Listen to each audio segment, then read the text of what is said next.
പ്രസ്ഥാനത്തിന് നേരെ വന്നാൽ കൈ വെട്ടുമെന്നാണ് 2 ദിവസം മുമ്പ് പറഞ്ഞത്. അപ്പോൾ സെക്രട്ടറി പറഞ്ഞു അങ്ങനെ പറയാൻ പാടില്ല എന്ന് പറഞ്ഞപ്പോൾ ഇന്ന് പറഞ്ഞത് കയ്യും വെട്ടും കാലും വെട്ടും, വേണ്ടി വന്നാൽ തലയും വെട്ടും എന്നാണ് ഇന്ന് കാസർഗോഡ് നിന്നും പറഞ്ഞത്. അപ്പോൾ ഇനിയും സെക്രട്ടറി എന്തെങ്കിലും പറഞ്ഞാൽ നാളെ എന്താ വിളിക്കുക എന്നറിയില്ല.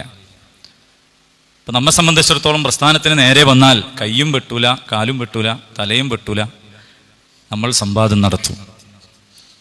കാരണം നമ്മുടെ കയ്യിൽ പറയാനുണ്ട്, നമ്മുടെ കയ്യിൽ കൃത്യമായ വെളിച്ചമുണ്ട്, ആശയങ്ങളുണ്ട്, ആദർശമുണ്ട്, നയപരിപാടികളുണ്ട്. പറയാനുണ്ട് എന്ന് മാത്രമല്ല, ആളുകൾക്കിടയിൽ പറയാൻ കൊള്ളാവുന്ന ഒരു ചരിത്രവും ഉണ്ട്. അതുകൊണ്ട് നമ്മളിങ്ങനെ ആളുകളുമായി സംസാരിക്കുകയും എഴുതുകയും സംവദിക്കുകയും തിരുത്തുകയും വിമർശിക്കുകയും നേർവഴിയിലേക്ക് ആളുകളെ ക്ഷണിക്കുകയും ഏതെങ്കിലും ഒരു സങ്കുചിതത്വത്തിലേക്കല്ല, പ്രപഞ്ചനാഥനായ പടച്ച തമ്പുരാനിലേക്ക് അവന്റെ അനുമതി പ്രകാരം ക്ഷണിക്കുക എന്നതാണ് ഈ പ്രസ്ഥാനത്തിന്റെ ലൈൻ. അതുകൊണ്ട് പ്രസ്ഥാനത്തിന് നേരെ വന്നാൽ എന്താണ് ചെയ്യേണ്ടത് എന്ന ചോദ്യത്തിന്റെ ഉത്തരമാണ് ഈ സംഘടിപ്പിക്കപ്പെട്ടിട്ടുള്ള പരിപാടി, ഇതുപോലെ സംഘടിപ്പിക്കപ്പെടുന്ന പരിപാടികൾ. യഥാർത്ഥത്തിൽ ഇന്ത്യൻ ജമാഅത്തെ ഇസ്ലാമി എന്ന് പറയുന്ന ഒരു അഖിലേന്ത്യാ പ്രസ്ഥാനം, കേരളത്തിന് പുറത്തും അതിന് വേരുകളുണ്ട്, ഘടനയുണ്ട്, സംവിധാനങ്ങളുണ്ട്, സ്ഥാപനങ്ങളുണ്ട്. അതിന്റെ പരിപാടികൾ വളരെ കൃത്യമായും വ്യവസ്ഥാപിതമായും നടന്നുകൊണ്ടേയിരിക്കുന്നു. അങ്ങനെയുള്ള ഒരു പ്രസ്ഥാനം കേരളത്തിൽ മാത്രം ഇപ്പോൾ നിലനിൽക്കുന്ന ഈ ഒരു ചെറിയ, ഇന്ത്യയിലെ തന്നെ ചെറിയ ഒരു സംസ്ഥാനമാണല്ലോ കേരളം.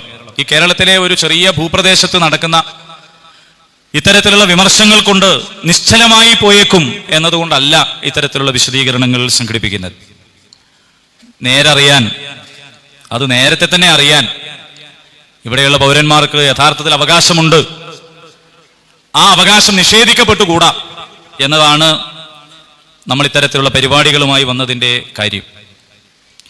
കേരളം തീവ്രവാദത്തിന്റെ, മതരാഷ്ട്രവാദത്തിന്റെ, വർഗീയതയുടെയൊക്കെ ഒരു ഹബ്ബാണ് എന്ന് കേരളം ഭരിക്കുന്നവർ തന്നെ പറഞ്ഞുകൊണ്ടിരുന്നാൽ, അവർ തന്നെ അത് സ്ഥാപിച്ചെടുക്കാൻ മുതിർന്നാൽ, അങ്ങനെ അവരതിൽ വിജയിച്ചാൽ എന്താണ് സംഭവിക്കുക എന്ന് ചോദിച്ചാൽ സംഘപരിവാറിന് ജോലി എളുപ്പമായി എന്നതാണ്.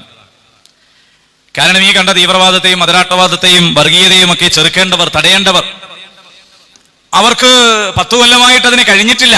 അതുകൊണ്ട് ഈ സംസ്ഥാനത്ത് നിന്ന് അത്തരത്തിലുള്ള തിന്മകളെ ഒഴിവാക്കാൻ ഞങ്ങൾക്ക് അവസരം തരൂ എന്ന് പറയാനുള്ള ഒരു അവസരം, അതിനുള്ള ഒരു വേദി ഒരുക്കി കൊടുക്കുകയാണ് യഥാർത്ഥത്തിൽ ചെയ്തുകൊണ്ടിരിക്കുന്നത്. മുമ്പ് നസ്രുദ്ദീൻ ഹോജ ഒരു തെരുവിൽ എന്തോ തെരഞ്ഞുകൊണ്ടിരിക്കുകയാണ്. ഒരു വിളക്കുകാലിന്റെ ചുവട്ടിലാണ് തെരയുന്നത്. അതിലെ കടന്നു വന്ന ഒരാൾ ചോദിച്ചു, എന്താണ് ഹോജ നഷ്ടപ്പെട്ടത്? നഷ്ടപ്പെട്ട സാധനം എന്താന്ന് പറഞ്ഞു കൊടുത്തു. അപ്പൊ അദ്ദേഹവും സഹായിച്ചു തെരയാൻ. അങ്ങനെ പിന്നീട് അതിലൂടെ വന്ന ആളുകളൊക്കെ ആ കൂട്ടത്തിൽ കൂടി ഹോജയെ സഹായിച്ചുകൊണ്ടിരിക്കുകയാണ് തെരയാൻ വേണ്ടി വിളക്കിന് ചുവട്ടിൽ. കുറെ നേരം തെരഞ്ഞിട്ടും പറഞ്ഞ സാധനം കിട്ടാതെ വന്നപ്പോൾ ഒരാൾ ചോദിച്ചു, അല്ല ഹോജ, ആ സാധനം ഇവിടെ തന്നെയാണ് പോയത് എന്നതിന് ഉറപ്പുണ്ടോ? അദ്ദേഹം പറഞ്ഞു, ഉറപ്പുണ്ട്, അത് ഇവിടെയല്ല പോയത്, നഷ്ടപ്പെട്ടത് വീട്ടിലാണ്. പക്ഷെ അവിടെ വെളിച്ചല്ല, വെളിച്ചമുള്ളത് ഇവിടെയാണ്, അതുകൊണ്ടാണ് ഇവിടെ തെരയുന്നത് എന്നാണ് ഹോജ പറഞ്ഞത്. ജമാഅത്തെ ഇസ്ലാമി എന്ന് പറയുന്ന ഇസ്ലാമിക പ്രസ്ഥാനത്തിന്റെ വെളിച്ചത്തിൽ നിങ്ങൾ മതരാഷ്ട്രവാദം തെരഞ്ഞു നടന്നിട്ടൊരു കാര്യമില്ല. അത് ഉള്ളയിടത്ത് പോയിട്ട് തെരഞ്ഞെങ്കിലേ അത് കാണുകയുള്ളൂ. ഇപ്പൊ തൽക്കാലം വെളിച്ചമുള്ളത് ഇവിടെയാണ്. ആളുകൾ ആകർഷിക്കുന്നത് ഈ ആദർശത്തിലേക്കാണ്. ആളുകളുടെ മുമ്പാകെ ധൈര്യസമേതം അഭിമാനത്തോടുകൂടി എഴുന്നേറ്റ് നിൽക്കുന്നത് ഈ പ്രസ്ഥാനമാണ്, ഈ മാനവിക പ്രസ്ഥാനമാണ്, ഇതിന്റെ ആശയങ്ങളാണ്, ആദർശങ്ങളാണ് എന്നതുകൊണ്ട് നിങ്ങൾ ഭീകരവാദവും തീവ്രവാദവും മതരാഷ്ട്രവാദവും എല്ലാതരം അപകടകരമായ കാര്യങ്ങളും ഈ വിളക്കുകാലിനെ ചുവട്ട് തെരഞ്ഞിട്ട് കാര്യമില്ല. അത് ഉള്ളയിടത്ത് പോയി തന്നെ തെരയണം. ജമാഅത്തെ ഇസ്ലാമി മതരാഷ്ട്രവാദം ഉപേക്ഷിച്ചിരിക്കുന്നു എന്ന് ചിലർ ആനുകൂല്യം പറയുന്നുണ്ട്. യഥാർത്ഥത്തിൽ ജമാഅത്തെ ഇസ്ലാമിക്ക് മതരാഷ്ട്രവാദം ഒരു കാലത്തും ഉണ്ടായിരുന്നിട്ടില്ല. മതരാഷ്ട്രവാദം ഇല്ലാത്തത് മതം മോശമായത് കൊണ്ടല്ല. പലപ്പോഴും ചർച്ച അങ്ങനെ വികസിക്കാറുണ്ട്. പറഞ്ഞ് മതവുമായി ബന്ധപ്പെട്ടതെല്ലാം മോശമാണെന്ന്, മതത്തിന്റെ ചിന്തകൾ മോശമാണെന്ന്, മതപരമായി ചിന്തിക്കുന്നത് തന്നെ അപകടകരമാണ് എന്നിടത്തേക്ക് പോകാറുണ്ട്. മതം മോശമായത് കൊണ്ടല്ല മതരാഷ്ട്രവാദം ഒരു കാലത്തും ഇസ്ലാമിക പ്രസ്ഥാനത്തിന്റെ വാദമായി ഇല്ലാതിരുന്നത്. പിന്നെ എന്തുകൊണ്ടാണ്? ഇസ്ലാമിക പ്രസ്ഥാനത്തിന്റെ അടിസ്ഥാനം എന്ന് പറയുന്നത് ഇസ്ലാമാണ് എന്ന് പറഞ്ഞാൽ പരിശുദ്ധ ഖുർആനും പ്രവാചകന്റെ ചര്യയുമാണ്. അത് വിശദീകരിച്ചും വ്യാഖ്യാനിച്ചും നൽകിയിട്ടുള്ള മഹത്തുക്കളായ പണ്ഡിതന്മാർ കാണിച്ചു തന്നിട്ടുള്ള വഴിയാണ്. അതിലൊരിടത്തും ഒരു കാലത്തും, അത് മുസ്ലിങ്ങൾ മാത്രം താമസിച്ച രാജ്യത്ത്, അങ്ങനെയല്ലാതെ ബഹുമത സമൂഹമായി കഴിഞ്ഞിടത്ത് എവിടെയും ഒരു കാലത്തും ഇത്തരത്തിലുള്ള ഒരു കാഴ്ചപ്പാട് ഇസ്ലാം മുന്നോട്ട് വെച്ചിട്ടേയില്ല. യഥാർത്ഥത്തിൽ അത് യൂറോപ്പിന്റെ സംഭാവനയാണ്. ചർച്ച് തന്നെ രാജ്യം ഭരിച്ചിരുന്ന ഒരു കാലത്ത് നാട്ടിലുള്ള യാതൊരു തരത്തിലുള്ള അന്വേഷണങ്ങളും ഗവേഷണങ്ങളും പുരോഗമന ചിന്താഗതിയും വെച്ചുപുലർത്താൻ അനുവദിക്കാതെ പുരോഹിതന്മാർ ഭരണം നടത്തിയിരുന്ന ഒരു കാലത്താണ് യഥാർത്ഥത്തിൽ മതരാഷ്ട്രം എന്ന് പറയുന്ന ഒരു സങ്കല്പം ഉണ്ടായിട്ടുള്ളത്. ആ സങ്കല്പത്തിന് കീഴിൽ പുരോഗമനം പറഞ്ഞവർ, ഗവേഷണം നടത്തിയവർ, പഠനം നടത്തിയവർ, ശാസ്ത്രീയമായി ചിന്തിച്ചവർ, വിശദീകരിച്ചവരെല്ലാം ഒന്നുകിൽ തുറുങ്കിലടക്കപ്പെട്ടു അല്ലെങ്കിൽ കൊല ചെയ്യപ്പെട്ടു, വളരെ പൈശാചികമായ രീതിയിൽ വേട്ടയാടപ്പെട്ടു. ഇതാണ് നവോത്ഥാന ശ്രമങ്ങളിലേക്ക് ആധുനിക കാലം പോകാനുണ്ടായിരുന്ന പശ്ചാത്തലമെന്ന് ചരിത്രം പരിശോധിക്കുന്ന ആളുകൾക്ക് മനസ്സിലാക്കാൻ കഴിയും. പക്ഷേ ഒരു കാലത്തും ഇസ്ലാമികമായിട്ടുള്ള സംരംഭത്തിന് കീഴിൽ അങ്ങനെ ഉണ്ടായിട്ടേ ഇല്ല. ഖിലാഫത്തിന്റെ കാലത്തുണ്ടായിട്ടില്ല, നുബുവത്തിന്റെ കാലത്തുണ്ടായിട്ടില്ല, ഖിലാഫത്തിന്റെ കാലത്തുണ്ടായിട്ടില്ല. ആ ഖിലാഫത്തിൽ തന്നെ ഒരുപാട് വീഴ്ചകളും തകരാറുകളും ഒക്കെ ഉണ്ടായ ദുർബലമായ ഖിലാഫത്തിന്റെ കാലത്ത് പോലും മതരാഷ്ട്രം എന്ന് പറയുന്ന ഒരു സംഗതി ഉണ്ടായിട്ടില്ല. എന്നാൽ ഇസ്ലാമിന് രാഷ്ട്രസങ്കല്പമുണ്ടോ? തീർച്ചയായിട്ടും ഉണ്ട്. കാരണം ഇസ്ലാം എന്ന് പറയുന്നത് മാനവികമായ ഒരു ദർശനമാണ്, ഒരു ദൈവികമായ ദർശനമാണ്. ഒരേ സമയം അത് ദൈവികവും മാനവികവുമാണ് എന്നതുകൊണ്ട് തീർച്ചയായും അതിന് രാഷ്ട്രസങ്കല്പം ഉണ്ടായിട്ടുണ്ട്. അതൊരു കേവല സങ്കല്പമായി നിലനിൽക്കുകയല്ല, അത് പ്രയോഗതലത്തിൽ ജീവിച്ച് കാണിച്ചു തന്നിട്ടുള്ളത് റസൂലുള്ളാഹി സ്വല്ലല്ലാഹു അലൈഹി വസല്ലമാണ്. അതിനുശേഷം ഖുലഫാഉർ റാഷിദുകളാണ് എന്ന് നമുക്ക് മനസ്സിലാക്കാൻ കഴിയും. നമ്മുടെ ഒരു പ്രശ്നം എന്താണെന്ന് ചോദിച്ചാൽ, നമ്മൾ കാലേക്കൂട്ടി ഉണ്ടാക്കി വെച്ചിട്ടുള്ള ചില കള്ളികളും കോളങ്ങളുമുണ്ട്. മതം എന്ന് പറഞ്ഞാൽ എന്താണ്? നമ്മൾ അതിനെക്കുറിച്ച് ചില കാഴ്ചപ്പാട് രൂപീകരിച്ചിട്ടുണ്ട്, അതിന് ചില അതിർത്തികൾ നിശ്ചയിച്ചിട്ടുണ്ട്. രാഷ്ട്രീയം എന്ന് പറഞ്ഞാൽ എന്താണ്? അതിന് വേറെ ചില കള്ളികളും വേറെ ചില രൂപങ്ങളും ഉണ്ടാക്കിയിട്ടുണ്ട്. എന്നിട്ട് മതം എന്ന് പറയുന്നതിനെ അതിനകത്തും രാഷ്ട്രീയം എന്ന് പറയുന്നതിനെ മറ്റേ കള്ളിയിലും പെടുത്തിക്കൊണ്ട് രാഷ്ട്രീയ സംഘടനകൾ ഇങ്ങനെയായിരിക്കണം, മതസംഘടനകൾ ഇങ്ങനെയായിരിക്കണം എന്നൊക്കെ നമ്മൾ തീർപ്പ് കൽപ്പിക്കുന്നതാണ് യഥാർത്ഥത്തിൽ ഈ പ്രശ്നത്തിന്റെ കാരണം. അങ്ങനെ നോക്കുമ്പോൾ ആ പരിമിതമായ കള്ളിക്കകത്ത് പലപ്പോഴും ഇസ്ലാമിക പ്രസ്ഥാനത്തെ ഒതുക്കി നിർത്താൻ കഴിയില്ല. ഇതൊരു മതസംഘടനയാണോ എന്ന് ചോദിച്ചാൽ ഇതൊരു മതസംഘടനയാണ് എന്ന് പറയാൻ കഴിയും. അതേസമയത്ത് ഇതൊരു മതസംഘടന മാത്രമാണോ എന്ന് ചോദിച്ചാൽ ഇതൊരു മതസംഘടന മാത്രമാണ് എന്ന് പറയാൻ കഴിയില്ല. എന്നാൽ ഇതൊരു രാഷ്ട്രീയ പ്രസ്ഥാനവുമല്ല, ഇതൊരു സാംസ്കാരിക സംഘടനയല്ല, ഇതൊരു കായിക മുന്നേറ്റമല്ല, ഇത് ഏതെങ്കിലും ഒരു കലാവേദിയല്ല.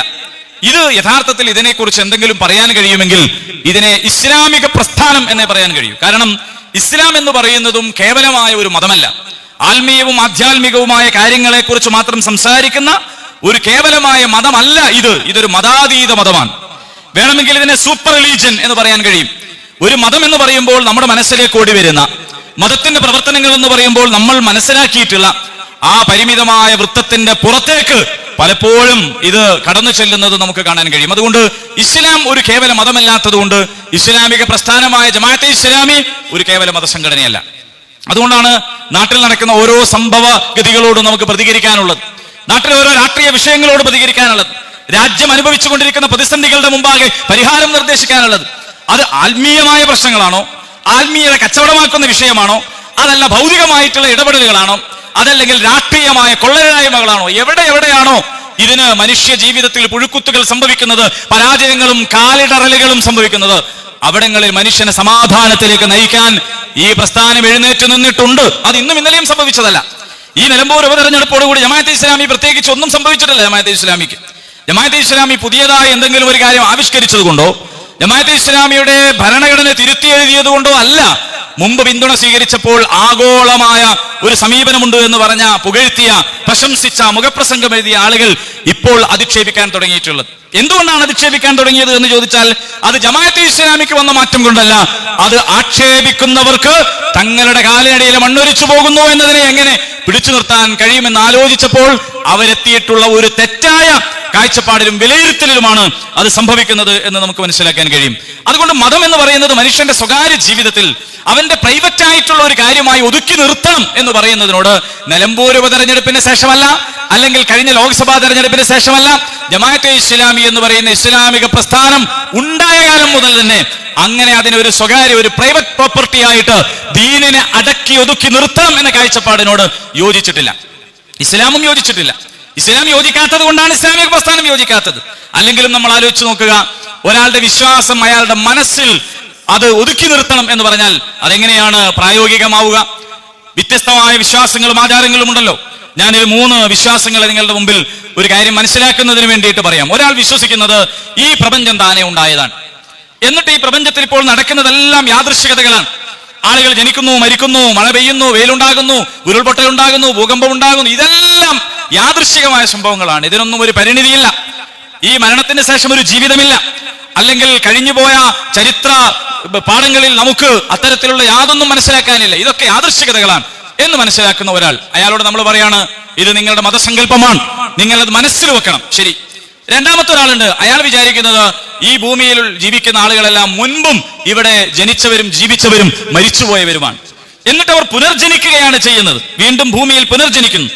അങ്ങനെ പുനർജനിക്കുമ്പോൾ ഇവിടെയുള്ള ജീവികൾ, വ്യത്യസ്ത പന്നിയും നായയും പോലെയുള്ള ജീവികളൊക്കെ എന്താണെന്ന് ചോദിച്ചാൽ മുൻകാലത്ത് പാപം ചെയ്തിരുന്ന ആളുകളായിരുന്നു. അവർ പിന്നീട് പട്ടികളായിട്ട് ജനിക്കുന്നു, പന്നികളായിട്ട് ജനിക്കുന്നു, അതുപോലെ തന്നെ കൃമികീടങ്ങളായിട്ട് ജനിക്കുന്നു. പാപികൾ. നല്ല ആളുകളോ? നല്ല ആളുകളാണെങ്കിൽ ഇവിടെ ഉന്നത ജാതിയിൽ പിറക്കുന്നു. ഇതാണ് ഒരാളുടെ സങ്കല്പം. ഇനി പാപം അത്രമേൽ ഒരു നികൃഷ്ട ജീവിയാകാൻ മാത്രം പാപമില്ലെങ്കിൽ അയാൾ ജാതിയിൽ താഴ്ത്തപ്പെട്ടവനായിട്ട് ജനിക്കുന്നു. ഇങ്ങനെയാണ് ഒരാൾ വിശ്വസിക്കുന്നത്. അയാളോട് നമ്മൾ പറയാണ്, നിങ്ങളുടെ വിശ്വാസം നിങ്ങളുടെ മനസ്സിൽ വെക്കണം. അയാൾ മനസ്സിൽ വെച്ചു. മൂന്നാമതൊരാള്, അയാൾ വിചാരിക്കുന്നത് ഈ ലോകം, ഇതിനുശേഷം ഒരു മരണാനന്തര ജീവിതമുണ്ട്, ഒരു പരലോകമുണ്ട്, അവിടെ വിചാരണയുണ്ട്, ഇവിടെ നന്മ ചെയ്തവർക്ക് അവിടെ നന്മയും ഇവിടെ തിന്മ ചെയ്തവർക്ക് അവിടെ ശിക്ഷയും ലഭിക്കുന്ന ഒരു ലോകം വരാനുണ്ട് എന്ന് വിചാരിക്കുന്ന ഒരാൾ, അയാളോട് നമ്മൾ പറയുന്നു, ഇത് നിങ്ങൾ മനസ്സിൽ വെച്ചാൽ മതി. കാരണം വിശ്വാസം എന്ന് പറയുന്നതൊക്കെ മനസ്സിൽ വെക്കേണ്ടതല്ലേ. എന്നിട്ട് പിറ്റേന്ന് രാവിലെ ഈ 3 പേരും വീട്ടിൽ നിന്ന് ഇറങ്ങുകയാണ്. ആ വീട്ടിൽ നിന്ന് ഇറങ്ങുമ്പോൾ ആദ്യം ഞാൻ പറഞ്ഞ ഇതൊക്കെ യാദൃശ്ചികമായി ഉണ്ടായതാണ്, ഇതിനൊന്നും ഒരു പരിണിതി വേറെ വരാനില്ല എന്ന് വിചാരിക്കുന്ന ഒരാൾ, അയാൾ ഇങ്ങനെ വീട്ടിൽ നിന്ന് ജോലി സ്ഥലത്തേക്കോ മറ്റോ പോകുമ്പോൾ മുന്നിലതാ ഒരാൾ അയാൾക്കെതിരെ നടന്നു വരുന്നുണ്ട്. അപ്പൊ നോക്കുമ്പോ ജാതിയിൽ ഉയർത്തപ്പെട്ട ആളാണ്. ജാതിയിൽ ആരും ഉയരുകയും താഴുകയും ചെയ്യുന്നില്ല, ഉയർത്തപ്പെടുകയും താഴ്ത്തപ്പെടുകയുമാണ് ചെയ്യുന്നത്. അതുകൊണ്ടാണ് ഞാൻ അങ്ങനെ പ്രയോഗിക്കുന്നത്. ജാതിയിൽ ഉയർത്തപ്പെട്ട ഒരാൾ ഇങ്ങനെ വരികയാണ്, ഒരു ബ്രാഹ്മണനായിട്ടുള്ള ഒരാൾ വരികയാണ്. അപ്പൊ ഇയാൾക്ക് ആ വരുന്ന ആളെ കാണുമ്പോൾ തന്നെ ഇയാളുടെ മനസ്സിൽ ഒരു ചിന്താഗതി രൂപപ്പെടും. എന്താണ് രൂപപ്പെടുക? അയാൾ അങ്ങനെ യാദൃശ്ചികമായി ജനിച്ചു, ഞാൻ ഇങ്ങനെ യാദൃശ്ചികമായി ജനിച്ചു, ഞാനും അയാളും തമ്മിലുള്ള ഇടപാടെന്താണ്? അയാൾ എന്നോട് എങ്ങനെ പെരുമാറുന്നുവോ അങ്ങനെ ഞാനും പെരുമാറും. എനിക്കെന്താണോ അയാളിൽ നിന്ന് കിട്ടാനുള്ളത് അതുമാത്രമാണ് ഞാൻ അയാളോടുള്ള ഇടപാടുകളുടെ ആകെ ന്യായം. ഇങ്ങനെയാണ് അയാൾ മുന്നോട്ട് പോകുന്നത്. കുറച്ചുകൂടി കഴിഞ്ഞപ്പോ ജാതിയിൽ താഴ്ത്തപ്പെട്ട ഒരാൾ വരുന്നുണ്ട്. അപ്പോൾ ഇയാൾ ചിന്തിക്കുന്നത്, എനിക്കെങ്ങനെ ലാഭമുണ്ടാക്കാം, ഞാൻ എങ്ങനെ ഇയാളെ കൂടി ഉപയോഗപ്പെടുത്താം എന്നതാണ്. അങ്ങനെ അയാൾ കടന്നുപോയി. കാരണം അയാളുടെ മനസ്സിലാണ് വിശ്വാസമുള്ളത്. പക്ഷെ മനസ്സിലാണ് വിശ്വാസമുള്ളതെങ്കിലും വരുന്ന മനുഷ്യനോടുള്ള ഇടപാട് ഈ അർത്ഥത്തിലാണ് മുന്നോട്ട് പോയിട്ടുള്ളത്. രണ്ടാമത്തെ മനുഷ്യൻ പുറത്തിറങ്ങുകയാണ്. വീട്ടിൽ നിന്നിറങ്ങി അങ്ങനെ യാത്ര പോകുമ്പോഴാണ് ബ്രാഹ്മണനെ മുന്നിൽ കാണുന്നത്. ഉടനെ തന്നെ ഇയാളുടെ ഉത്തരീയം എടുത്ത് കക്ഷത്ത് വെക്കുകയാണ്. എന്താണ് കാരണം? ആ വരുന്നത് ഒരു വലിയ സുഹൃതം ചെയ്തയാണ്, മുജ്ജന്മ സുഹൃതം ചെയ്തതിനാൽ ബ്രാഹ്മണനായി ജനിക്കുന്ന ഒരു മനുഷ്യനാണ് എന്നതാണ് ഇയാളുടെ കാഴ്ചപ്പാട്. ആ കാഴ്ചപ്പാട് നമ്മൾ അയാളോട് പറഞ്ഞത് എന്താ? നിങ്ങൾ നിങ്ങളുടെ വിശ്വാസം മനസ്സിനകത്ത് വെച്ചാൽ മതി എന്നാണ്. പക്ഷേ ആ വിശ്വാസം മനസ്സിനകത്ത് നിൽക്കുകയില്ല. ആ മനസ്സിനകത്തു നിന്ന് അത് അയാളുടെ കൈകളിലേക്ക്, അയാളുടെ ചിന്തയിലേക്ക്, അയാളുടെ കാഴ്ചപ്പാടിലേക്ക് അത് വളർന്ന് വികസിച്ച് അയാളുടെ തലയിൽ കെട്ടിയത് അയാളുടെ അടുത്ത് കക്ഷത്ത് വെച്ച് അങ്ങനെ വല്ലാതെ പഞ്ചപുച്ഛ മടക്കി ആ ബ്രാഹ്മണന് മുമ്പിൽ നിൽക്കും. കാരണം ഈ വന്നു നിൽക്കുന്നത് മുജ്ജന്മ സുഹൃതം ചെയ്ത മഹാനായ ഒരു വ്യക്തിയാണ്. അതിനുശേഷം താണുകേണ് വണങ്ങി നിന്ന മനുഷ്യൻ മുന്നോട്ട് പോകുമ്പോൾ നേരത്തെ പറഞ്ഞതുപോലെ ജാതിയിൽ താഴ്ത്തപ്പെട്ട ഒരാളെ കാണുമ്പോൾ തന്നെ അറപ്പാണ്. കാരണം എന്താണ്? ഇയാൾ ജാതിയിൽ താഴ്ത്തപ്പെട്ടവനായത്, ഇവൻ ദലിതനായത്, ഇവൻ ആദിവാസിയായത്, ഇവൻ ഏഴവനായത് എന്തുകൊണ്ടാണ്? മുൻകാലത്ത് പാപം ചെയ്തത് കൊണ്ടാണ് എന്നാണ്. അതുകൊണ്ട് തന്നെ അയാളോടുള്ള പെരുമാറ്റത്തിൽ, അയാളോടുള്ള സംസാരത്തിൽ, അയാളോടുള്ള ഇടപാടുകളിൽ, അയാളെ തൊടുന്നതിൽ, കാണുന്നതിൽ, അയാളോട് സംസാരിക്കുന്നതിലെല്ലാം ഒരു തരം നികൃഷ്ടമായ സ്വഭാവം ഇയാളുടെ മനസ്സിൽ നിന്ന് വരികയാണ്. നമ്മൾ അയാളോട് പറഞ്ഞത് എന്താണ്?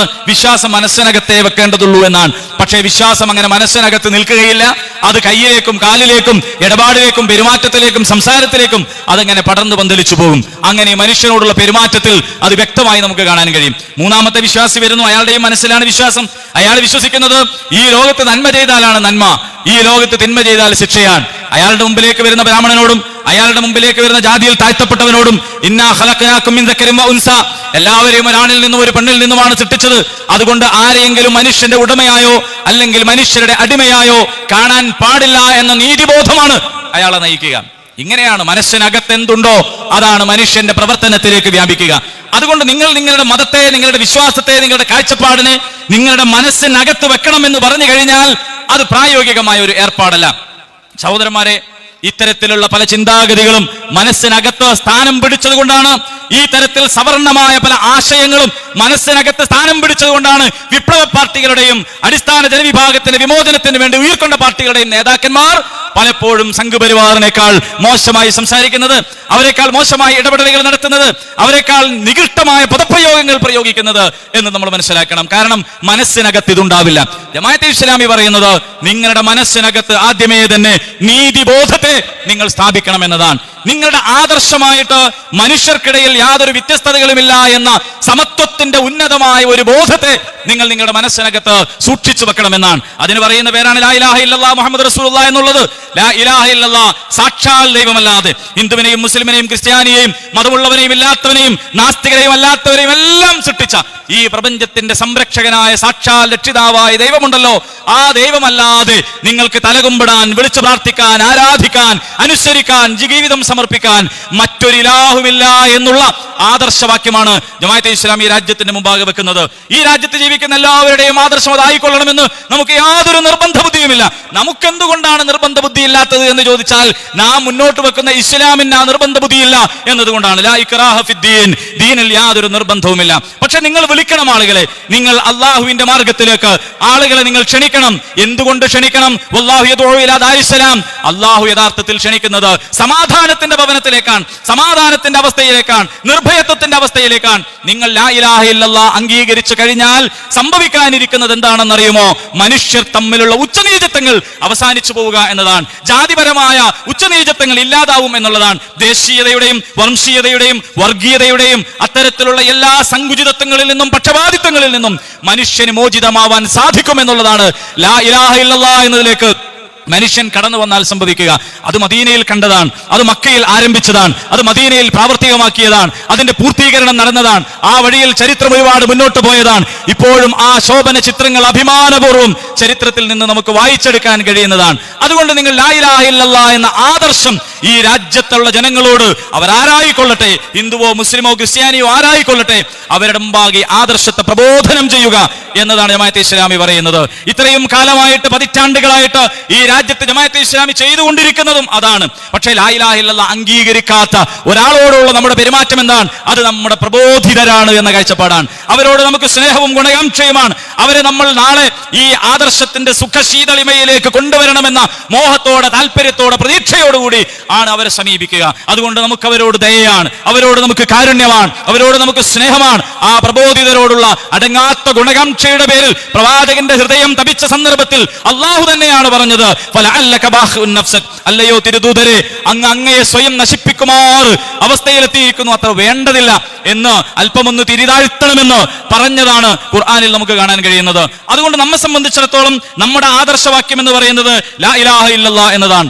ലാ ഇലാഹ ഇല്ലല്ലാഹ് എന്ന് പറഞ്ഞാൽ അള്ളാഹു അല്ലാതെ അഥവാ സാക്ഷാൽ ദൈവമല്ലാതെ വേറെ ഒരു ദൈവമില്ല എന്ന കാഴ്ചപ്പാടാണ്. അതുകൊണ്ട് ആ ദൈവത്തിന്റെ മുമ്പിലാണ് നിങ്ങൾ നിങ്ങളുടെ സങ്കടങ്ങൾ ബോധിപ്പിക്കേണ്ടത്, നിങ്ങളുടെ ആവലാതികൾ ബോധിപ്പിക്കേണ്ടത്, നിങ്ങളുടെ പ്രാർത്ഥനകളുടെ, നിങ്ങളുടെ എല്ലാ സഹായപ്രാർത്ഥനകളുടെയും കൈകൾ ഉയർത്തേണ്ടത് ആ സാക്ഷാൽ ദൈവത്തിന്റെ മുമ്പിലാണ്. കാരണം അവന് മാത്രമേ നിങ്ങളുടെ സങ്കടങ്ങളെ തീർത്തു തരാൻ കഴിയൂ, അവന് മാത്രമേ നിങ്ങളുടെ ആവശ്യങ്ങൾ നിവർത്തിക്കാൻ കഴിയൂ, അവന് മാത്രമേ നിങ്ങൾക്ക് വേണ്ടതെന്തോ അത് നൽകാൻ കഴിയൂ. കാരണം അവന് മാത്രമാണ് ഈ പ്രപഞ്ചത്തിന്റെ നിഗൂഢതകൾ അറിയുന്നത്, അവന് മാത്രമാണ് ഈ പ്രപഞ്ചത്തിന്റെ ഘടന അറിയുന്നത്, അവൻ മാത്രമാണ് ഈ ഒന്നിനോടൊന്നു ചേർന്ന് പരസ്പര ബന്ധിതമായ ഈ പ്രപഞ്ചത്തെ ഇவ்விധം സംവിധാനിച്ചിട്ടുള്ളത്. അതുകൊണ്ട് അവനോട് മാത്രം നിങ്ങൾ പ്രാർത്ഥിക്കുക, അവന്റെ മുമ്പിൽ മാത്രം നിങ്ങൾ കുമ്പിടുക, അവനെ മാത്രം നിങ്ങൾ ആരാധിക്കുക. അതുപോലെ നിങ്ങളുടെ സാമൂഹിക ജീവിതത്തിൽ, നിങ്ങളുടെ പരസ്പര ബന്ധങ്ങളിൽ, നിങ്ങളുടെ ഇടപാടുകളിൽ ഏതാണ് ശരിയെന്ന് എങ്ങനെയാണ് നിങ്ങൾക്ക് മനസ്സിലാക്കാൻ കഴിയുക? അത് മനസ്സിലാക്കാൻ നിങ്ങൾക്ക് പരിമിതിയുണ്ട്. കാരണം നിങ്ങൾക്ക് ഈ ലോകത്തിന്റെ എല്ലാ മൂലയിലും നടക്കുന്ന കാര്യങ്ങൾ അറിയില്ല, ഈ പ്രപഞ്ചത്തിന്റെ നിഗൂഢതകൾ അറിയില്ല, ആകാശലോകത്തെ വസ്തുതകൾ അറിയില്ല, നിങ്ങൾ ചവിട്ട് നിൽക്കുന്ന ഭൂമിക്കടിയിൽ എന്ത് ഇപ്പോൾ സംഭവിക്കുന്നു എന്ന് നിങ്ങൾക്കറിയില്ല. ഇനി നിങ്ങളുടെ തന്നെ തൊട്ടടുത്ത നിമിഷത്തിൽ എന്താണ് വരാനിരിക്കുന്നത് എന്ന് നിങ്ങൾക്കറിയില്ല. അതുകൊണ്ട് കറുത്തവൻ നിയമമുണ്ടാക്കിയാൽ അത് വെളുത്തവനെതിരാവുക സ്വാഭാവികം, വെളുത്തവനുണ്ടാക്കുന്ന നിയമത്തിൽ കറുത്തവനോട് അനീതി ഉണ്ടാവുക സ്വാഭാവികം. അതുകൊണ്ട് ജാതീയതയുടെ, വംശീയതയുടെ, വർഗീയതയുടെ, സാമുദായികതയുടെ, ദേശീയതയുടെ പരിമിതികൾ നിങ്ങൾ ഉണ്ടാക്കുന്ന നിയമങ്ങളിൽ കടന്നുകൂടാനുള്ള സാധ്യതയാണ് ഏറ്റവും കൂടുതലുള്ളത്. അതുകൊണ്ട് നിങ്ങൾ തമ്മിലുള്ള ഇടപാടുകളിൽ, നിങ്ങൾ തമ്മിലുള്ള പെരുമാറ്റങ്ങളിൽ, നിങ്ങൾക്കിടയിലുള്ള സാമൂഹികമായ വ്യവഹാരങ്ങളിൽ, നിങ്ങളുടെ രാഷ്ട്രീയമായിട്ടുള്ള കൊടുക്കൽ വാങ്ങലുകളിൽ ഈ പ്രപഞ്ചത്തിന്റെ നാഥൻ തന്നെ നിങ്ങൾക്ക് അറിയിച്ചു തന്നിട്ടുള്ള ജീവിത വ്യവസ്ഥയെയാണ് നിങ്ങൾ സ്വീകരിക്കേണ്ടത് എന്ന പ്രബോധനമാണ് ജമാഅത്തെ ഇസ്ലാമി നടത്തിക്കൊണ്ടിരിക്കുന്നത്. അതാകുന്നു നീതിയുക്തമായിട്ടുള്ളത്. അവിടെ ലൈംഗികമായ അരാജകത്വം ഉണ്ടാവുകയില്ല, അവിടെ ജാതീയമായിട്ടുള്ള ഉച്ചനീചത്വം ഉണ്ടാവുകയില്ല. എല്ലാവരെയും ഉൾക്കൊള്ളുന്ന, എല്ലാവരെയും സൃഷ്ടിച്ച് സംവിധാനിച്ച, എല്ലാവരുടെയും നാഥൻ അറിയിച്ചു തരുന്ന ഒരു ജീവിത ക്രമത്തിലേക്ക് നീങ്ങുമ്പോൾ നിർഭയത്വം ഉണ്ടാകും. അവിടെ നിങ്ങളുടെ സമ്പത്തിന് സുരക്ഷിതത്വം ഉണ്ടാകും. അവിടെ നിങ്ങളുടെ പെൺകുട്ടികളുടെ മാനം സംരക്ഷിക്കപ്പെടും. സൻആ മുതൽ ഹദറമൗത്ത് വരെ ഒരു പെൺകുട്ടിക്ക് നിർഭയയായി നടന്നു പോകാനുള്ള സുരക്ഷിതത്വത്തിന്റെ ഒരു കാലം വരും. ഇതാണ് ലാ ഇലാഹ ഇല്ലല്ലാഹയുടെ രണ്ടാമത്തെ വ്യാഖ്യാനം എന്ന് പറയുന്നത്. കാരണം ദൈവമല്ലാത്ത ആര് തീരുമാനിച്ചാലും അതിൽ പക്ഷപാതിത്വത്തിനുള്ള സാധ്യതയുണ്ട് എന്നതുകൊണ്ടാണ്. ഈ ആദർശമാണ് ജമാഅത്തെ ഇസ്ലാമി രാജ്യത്തെ ജനങ്ങളോട് പറയുന്നത്. ആ ജനങ്ങളോട് ഈ ആദർശം പറയുന്നതിൽ അതിന് വളരെ കൃത്യമായ ഒരു പ്രവർത്തന മാർഗമുണ്ട് എന്ന് നമുക്ക് മനസ്സിലാക്കാൻ കഴിയും. ഞാൻ അതിലേക്ക് വരാം. അതിനു മുമ്പ് ഈ പ്രസ്ഥാനത്തിന്റെ ലക്ഷ്യം എന്ന് പറയുന്നത് എന്താണ്? ഈ പ്രസ്ഥാനത്തിന്റെ ലക്ഷ്യം ഇഖാമത്തുദ്ദീൻ എന്നതാകുന്നു. നിങ്ങൾ ഈ പ്രസ്ഥാനത്തിന്റെ ലക്ഷ്യം തിരഞ്ഞെവിടേക്കാണ് പോയിക്കൊണ്ടിരിക്കുന്നത്? അച്ചടിച്ച് വിതരണം ചെയ്യുന്ന ഒരു ഭരണഘടന ഈ പ്രസ്ഥാനത്തിനുണ്ട്. ആ ഭരണഘടന അനുസരിച്ച് നടത്തുന്ന പാർട്ടി ക്ലാസുകൾ ഈ പ്രസ്ഥാനത്തിനുണ്ട്. ആ പാർട്ടി ക്ലാസുകളിൽ പങ്കെടുത്ത് പ്രസ്ഥാനത്തിന്റെ ആദർശവും ലക്ഷ്യവും പ്രവർത്തന മാർഗവും പഠിച്ചു മനസ്സിലാക്കുന്ന ആളുകൾക്ക് അംഗത്വം കൊടുക്കുന്ന ഒരു അംഗത്വ വ്യവസ്ഥ ഇതിനുണ്ട്. ആ ഭരണഘടന അനുസരിച്ച് മുന്നോട്ട് പോകുന്നുണ്ടോ എന്ന് നിരീക്ഷിക്കുവാനുള്ള ഒരു മോണിറ്ററിംഗ് സിസ്റ്റം ഈ സംഘടനക്കുണ്ട്. ആരെങ്കിലും ആ ഭരണഘടനയുടെ ആശയാദർശങ്ങളിൽ നിന്ന്, അതിന്റെ എല്ലാ തരത്തിലുമുള്ള ഘടനയിൽ നിന്ന് തെന്നിമാറി പോകുന്നുണ്ടെങ്കിൽ നിയന്ത്രിക്കുവാനുള്ള ഒരു അച്ചടക്ക സംവിധാനം ഈ പ്രസ്ഥാനത്തിനുണ്ട്. പിന്നെ നിങ്ങൾ എന്തിനാണ് ഈ പ്രസ്ഥാനത്തെക്കുറിച്ച് സ്വയം കൽപ്പിച്ച ലക്ഷ്യങ്ങളുമായി കടന്നു വരുന്നത്? ഇതിന്റെ ലക്ഷ്യം ഇഖാമത്തുദ്ദീൻ എന്നതാണ്. എന്താണ് ഇഖാമത്തുദ്ദീൻ എന്ന് പറഞ്ഞാൽ? ഇഖാമത്തുദ്ദീൻ എന്ന് പറഞ്ഞാൽ മതം സ്ഥാപിക്കുക എന്നതാണ്. അത് അത്യന്തം അപകടകരമാണ്, അത് വളരെ കുഴപ്പം പിടിച്ചതാണ് എന്നൊക്കെ ഇങ്ങനെ ആളുകൾ യാതൊരു ഉത്തരവാദിത്വ ബോധവുമില്ലാതെ സംസാരിച്ചു കൊണ്ടിരിക്കുകയാണ്. സഹോദരന്മാരെ, നമുക്ക് പറയാനുള്ളത് ഇഖാമത്തുദ്ദീൻ എന്ന് പറയുന്ന പദം ജമാഅത്തെ ഇസ്ലാമി കണ്ടുപിടിച്ചതല്ല. ഇഖാമത്തുദ്ദീൻ എന്ന് പറയുന്ന പദം ജമാഅത്തെ ഇസ്ലാമിയുടെ ഭരണഘടനയിൽ ആദ്യമായി കണ്ടുപിടിച്ചെഴുതിയതല്ല.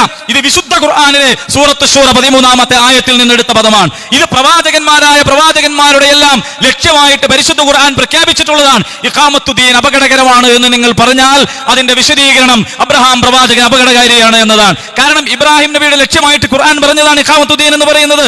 ഇത് അപകടകരമാണെന്ന് നിങ്ങൾ പറഞ്ഞാൽ മഹാനായ യേശു അപകടകാരിയാണ് എന്നാണ് അതിനർത്ഥം. കാരണം യേശുവിന്റെ ഈസാ അലൈഹിസ്സലാമിന്റെ ലക്ഷ്യം ഇഖാമത്തുദ്ദീൻ ആയിരുന്നു. അന്നഖീമുദ്ദീന വലാ തതഫറഖൂ ഫീ. പരിശുദ്ധ ഖുർആൻ അത് പറഞ്ഞിട്ടുണ്ട്. പൂർവികരായിട്ടുള്ള മഹത്തുക്കളായ പ്രവാചകന്മാർ അഖിലവും അവരുടെ ലക്ഷ്യമായി സ്വീകരിച്ച പദം, ആ ലക്ഷ്യമായി സ്വീകരിച്ച കാര്യം, അതാണ് ജമാഅത്തെ ഇസ്ലാമി ലക്ഷ്യമായി സ്വീകരിച്ചിട്ടുള്ളത്. ഇഖാമത്തുദ്ദീൻ, ദീനിനെ സ്ഥാപിക്കുകയും നിലനിർത്തുകയും ചെയ്യുക എന്ന് പറഞ്ഞാൽ ദൈവികമായ മൂല്യങ്ങളെ ജനസമൂഹത്തിനിടയിൽ സ്ഥാപിക്കുകയും നിലനിർത്തുകയും ചെയ്യുക എന്നതാണ്. എന്താണ് ദൈവികമായ മൂല്യം? കയ്യും കാലും വെട്ടലല്ല ദൈവികമായ മൂല്യം. ദൈവികമായ മൂല്യം എന്ന് പറഞ്ഞാൽ എന്താണ്? എതിരാളികൾ ആക്രമിച്ച് കീഴ്പ്പെടുത്തലല്ല, അവരെ ഭീഷണിപ്പെടുത്തലല്ല, അവരോട് അപമര്യാദയായി പെരുമാറലല്ല, ഇഷ്ടമില്ലാത്തവരെ കുറിച്ചൊക്കെ ഉത്തരവാദിത്വ ബോധമില്ലാതെ നുണകൾ പ്രചരിപ്പിച്ചുകൊണ്ടിരിക്കലല്ല. ദൈവിക മൂല്യം എന്ന് പറയുന്നത് സത്യമാണ്, നീതിയാണ്, ധർമ്മമാണ്, നന്മയാണ്, ലോകത്തുള്ള സകല നന്മകളുമാണ് ദൈവികമായ മൂല്യം എന്ന് പറയുന്നത്. എന്താ അത് ഈ സമൂഹത്തിൽ നിലനിർത്തേണ്ടതല്ലേ? ഈ സമൂഹത്തിൽ ഈ ദൈവികമായ മൂല്യങ്ങളെ നിലനിർത്തുവാനുള്ള പണിയാണ് ഇഖാമത്തുദ്ദീൻ എന്ന ഒറ്റവാക്കിൽ ജമാഅത്തെ ഇസ്ലാമി പറഞ്ഞുകൊണ്ടിരിക്കുന്നത്. അതുകൊണ്ടാണ് ജമാഅത്തെ ഇസ്ലാമി എല്ലാ മതവിഭാഗങ്ങൾക്കിടയിലേക്ക് അവരുടെ ആഘോഷവേളകളിൽ, സന്തോഷാവസരങ്ങളിൽ ആ സന്തോഷം പങ്കിടാൻ കഴിയാതെ ദാരിദ്ര്യം അനുഭവിക്കുന്ന ആളുകൾക്കിടയിലേക്ക് അവരുടെ കയ്യിൽ അവർക്ക് ഭക്ഷണത്തിനുള്ള പൊതികളുമായി ക്രിസ്മസിനും ഓണത്തിനും പെരുന്നാളിനും ഒക്കെ കടന്നു ചെല്ലുന്നത് എന്ന് നമ്മൾ മനസ്സിലാക്കണം. കടം കൊണ്ട് വലഞ്ഞവരുടെ മുമ്പിലേക്ക് കടന്നു ചെല്ലുന്നത് ആ ദൈവിക മൂല്യത്തിന്റെ സംസ്ഥാപനമാണ്. യഥാർത്ഥത്തിൽ ജമാഅത്തെ ഇസ്ലാമി നൽകുന്ന ഓരോ വീടും, ഓരോ ഭക്ഷണ കിറ്റും, ഓരോ സൗഹൃദ സദസ്സും, ഓരോ സ്നേഹ സംഭാഷണവും ഇഖാമത്തുദ്ദീൻ എന്ന് പറയുന്ന അത്യുന്നതമായ ഒരു ലക്ഷ്യപൂർത്തീകരണത്തിന്റെ വഴിയിലുള്ള സുപ്രധാനമായ കാര്യമാണ്. കാരണം ദൈവിക മൂല്യങ്ങളുടെ സംസ്ഥാപനം എന്നതാണ് ഇഖാമത്തുദ്ദീൻ എന്ന് പറയുന്നതിന്റെ മലയാളം. നാട്ടിൽ സത്യം ഉണ്ടാകണം, ധർമ്മം നിലനിൽക്കണം, നീതി ഉണ്ടാകണം. സ്ത്രീകൾക്കും പുരുഷന്മാർക്കും ഇടയിൽ യാതൊരു തരത്തിലുള്ള വിവേചനവും ഉണ്ടാകാൻ പാടില്ല, അനീതി ഉണ്ടാകാൻ പാടില്ല, ഒരു നിലക്കും ഉച്ചനീചത്വങ്ങൾ ഉണ്ടാകാൻ പാടില്ല, മനുഷ്യന് വെറുക്കുന്ന അവസ്ഥ ഉണ്ടാകാൻ പാടില്ല.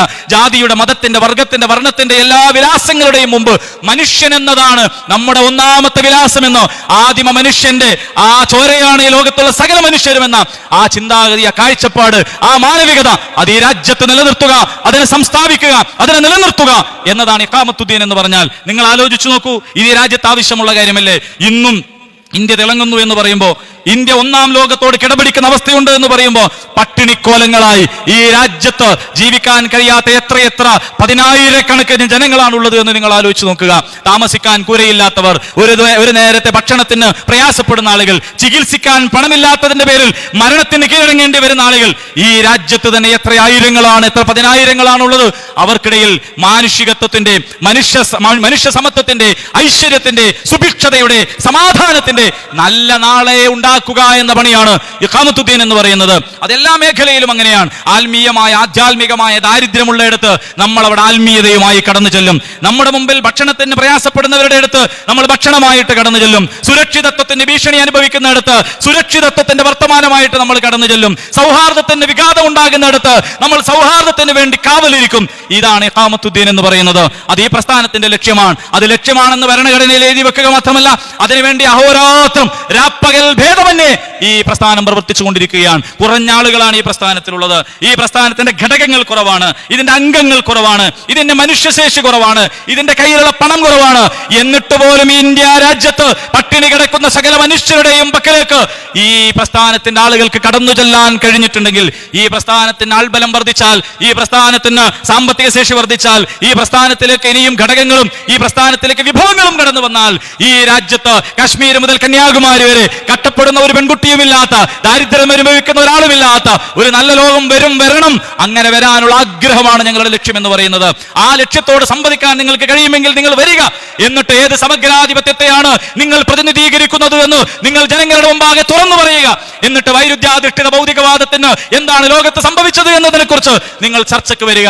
അവിടെയുള്ള സംവാദത്തിന് നിങ്ങൾ ഒരുക്കമാണെങ്കിൽ ജനാധിപത്യ മൂല്യത്തിലുള്ള സംവാദത്തിന്റെ പക്ഷത്താണ് ഞങ്ങൾ ഉള്ളത് എന്ന് നിങ്ങൾ മനസ്സിലാക്കണം. ഇനി ഈ ലക്ഷ്യത്തിലേക്ക് കടന്നു ചെല്ലാൻ ഈ പ്രസ്ഥാനം അതിന്റെ രൂപീകരണ നാൾ മുതൽ ഇതുവരേക്കും സ്വീകരിച്ചിട്ടുള്ള വഴി എന്താണ്? അതും ജമാഅത്തെ ഇസ്ലാമി അതിന്റെ ഭരണഘടനയിൽ വളരെ കൃത്യമായി പറയുന്നുണ്ട്. സമാധാനപൂർണമായ വഴിയാണ്, രചനാത്മകമായ വഴിയാണ്, നശീകരണത്തിന്റെ വഴിയല്ല, എന്തെങ്കിലുമൊക്കെ തച്ചു തകർക്കലിന്റെ വഴിയല്ല, അസമാധാനത്തിന്റെ വഴിയല്ല. ഞങ്ങൾ തീവ്രവാദികളല്ല എന്ന് ഞങ്ങൾ അന്തസ്സോടെ പറയുന്നത്, ഞങ്ങൾ തീവ്രവാദികളാണെങ്കിൽ നിങ്ങൾ എന്തോ ചെയ്തു കളയുമെന്ന് ഭയപ്പെട്ടത് കൊണ്ടല്ല.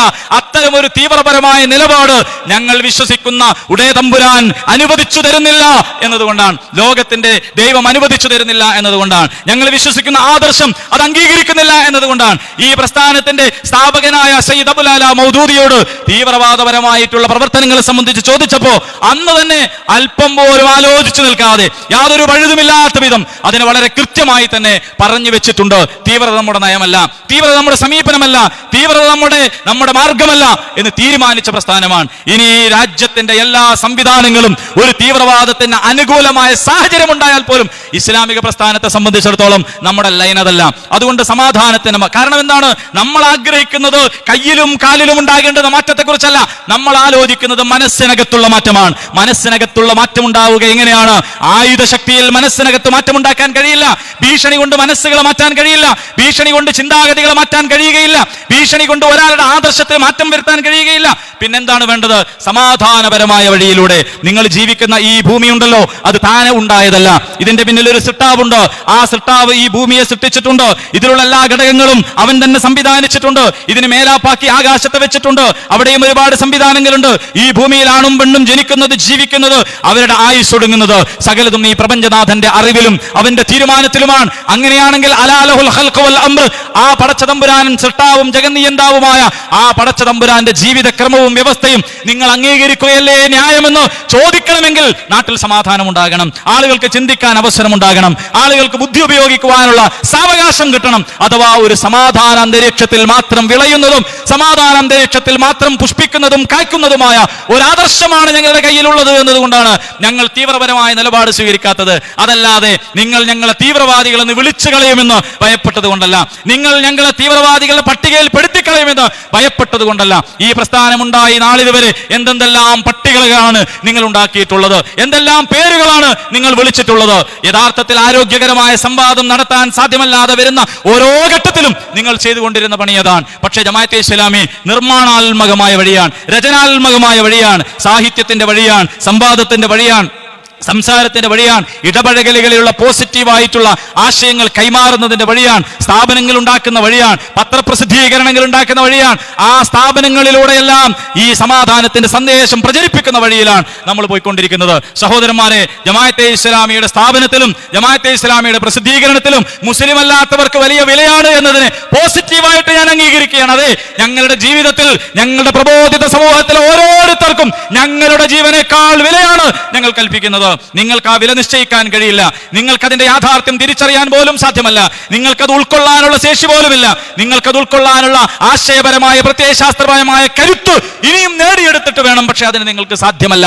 അതുകൊണ്ടാണ് നിങ്ങൾക്ക് അങ്ങനെ തോന്നുന്നത്. അതേസമയം ജമാഅത്തെ ഇസ്ലാമിയെ സംബന്ധിച്ച് നമ്മുടെ മുമ്പിലുള്ള സകല മനുഷ്യരെയും നമുക്കൊന്നായി കാണാൻ കഴിയും. നമ്മുടെ സ്ഥാപനത്തിലേക്ക് അവരെ വിളിച്ചുകൊണ്ടുവരാൻ കഴിയും. നമ്മുടെ സ്ഥാപനത്തിന്റെ അതിന്റെ നിയന്ത്രണവും ചുക്കാനും അവരെ ഏൽപ്പിക്കാൻ കഴിയും. പ്രവാചകൻ തിരുമേനി സല്ലല്ലാഹു അലൈഹി വസല്ലം ഹിജ്റ പോകുമ്പോൾ അബ്ദുല്ലാഹി ഇബ്നു ഉറൈഖ് എന്ന് പറയുന്ന മുശ്രിക്കായ മനുഷ്യനെ വഴികാട്ടിയായി മുന്നിൽ നിശ്ചയിച്ച പാഠം നമ്മുടെ മുമ്പിലുണ്ട്. നമുക്കെല്ലാറ്റിന്റെയും മാതൃക സ്വീകരിക്കാനുള്ളത് പ്രവാചകരിൽ നിന്നാണ്. നമുക്കെല്ലാറ്റിന്റെയും വഴി കണ്ടെത്താനുള്ളത് പ്രവാചകരിൽ നിന്നാണ്. ആ പ്രവാചകരിൽ നിന്ന്, ഉത്തമരായ പ്രവാചകനുയായികളിൽ നിന്ന് മാതൃകകൾ സ്വീകരിച്ചുകൊണ്ട് മുന്നോട്ട് പോകുന്ന ഈ സാത്വാഹക സംഘം മുന്നോട്ട് പോവുക തന്നെ ചെയ്യും, എല്ലാ പ്രതിസന്ധികളെയും മറികടന്നുകൊണ്ട്.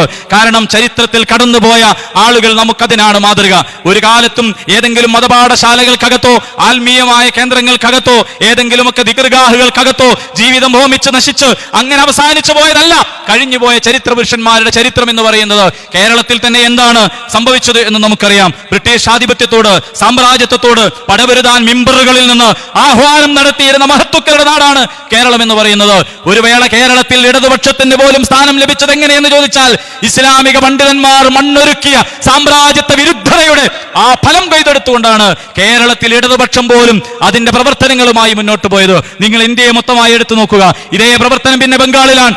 അവിടെയും എന്താണ് സംഭവിച്ചത്? ഇസ്ലാമിക പണ്ഡിതന്മാര് അവിടെ വളരെ സജീവമായി സാമ്രാജ്യത്വ വിരുദ്ധ വികാരം അതൊരു ജനകീയ വികാരമാക്കി വളർത്തിയെടുത്ത മണ്ണാണ്. അവിടെയാണ് ഇടതുപക്ഷം ഉണ്ടായത്. കേരളവും അങ്ങനെയാണ്. അഥവാ സാമ്രാജ്യത്വ വിരുദ്ധത എന്ന് പറയുന്ന ഈ ഒരു ആശയം കേരളത്തിന്റെ ഈ ഭൂമിയിൽ ഇവിടെയുള്ള ജനങ്ങളുടെ മനസ്സുകളിലേക്ക് വ്യാപിപ്പിച്ചത് ആരാണ്? ഖുർആൻ അറിയുന്ന പണ്ഡിതരാണ്, ഹദീസ് അറിയുന്ന പണ്ഡിതരാണ്, ഫിഖ് പഠിച്ച പണ്ഡിതരാണ്. ഫിഖിലെ കിതാബുകൾ എഴുതിയവർ തന്നെയാണ് സാമ്രാജ്യത്വ വിരുദ്ധ പോരാട്ടത്തിന് ആഹ്വാനം ചെയ്തുകൊണ്ട് പുസ്തകങ്ങൾ, കിതാബുകൾ എഴുതിയത് എന്ന് നമ്മൾ മനസ്സിലാക്കണം. അതുകൊണ്ട് പാവപ്പെട്ടവർക്ക് വേണ്ടി, അവശരായ ആളുകൾക്ക് വേണ്ടി, നീതി നിഷേധിക്കപ്പെട്ടവർക്ക് വേണ്ടി ഉള്ള പ്രവർത്തനങ്ങൾ മുന്നോട്ട് വളരെ ശക്തമായി കൊണ്ടുപോവുക, സമാധാനപരമായി മുന്നോട്ട് കൊണ്ടുപോവുക എന്നതാണ് യഥാർത്ഥത്തിൽ ചരിത്രത്തിൽ നമുക്ക് കാണാൻ കഴിയുന്നത്. ആ വഴി സ്വീകരിക്കുകയല്ലാതെ ഈ പ്രസ്ഥാനം ഏതെങ്കിലും ഒരു കാലത്ത് ഏതെങ്കിലും ഒരു ആരോപണത്തിന് മുമ്പിൽ, ഏതെങ്കിലും ഒരു തരം വക്രീകരണത്തിന് മുമ്പിൽ, നുണപ്രചാരണത്തിന് മുമ്പിൽ ഇതിന്റെ ഓഫീസ് പൂട്ടി, ഇതിന്റെ പ്രവർത്തനങ്ങൾ നിർത്തി, പഞ്ചപുച്ഛമടക്കി ആ സർട്ടിഫിക്കറ്റ് നിങ്ങളൊന്ന് തന്നേക്കൂ എന്ന് പറഞ്ഞ് ഒരാളുടെ മുമ്പിലും തലകുമ്പിടുകയില്ല. ഇത് പ്രപഞ്ചനാഥന്റെ മുമ്പിൽ മാത്രം കുമ്പിടാൻ തീരുമാനിച്ചുറച്ച ശിരസ്സുള്ളവരുടെ പ്രസ്ഥാനമാണ് എന്ന് മാത്രം ഈ സന്ദർഭത്തിൽ ഞാൻ സൂചിപ്പിക്കുകയാണ്. സമയപരിധി കൊണ്ട് ഞാൻ എന്റെ വാക്കുകൾ ഇവിടെ അവസാനിപ്പിക്കുകയാണ്. പ്രപഞ്ചനാഥൻ നമ്മെ എല്ലാവരെയും അനുഗ്രഹിക്കുമാറാകട്ടെ. വആഖിറു ദഅവാനാ അൽഹംദുലില്ലാഹി റബ്ബിൽ ആലമീൻ. അസ്സലാമു അലൈക്കും വറഹ്മത്തുള്ളാഹി വബറകാതുഹു.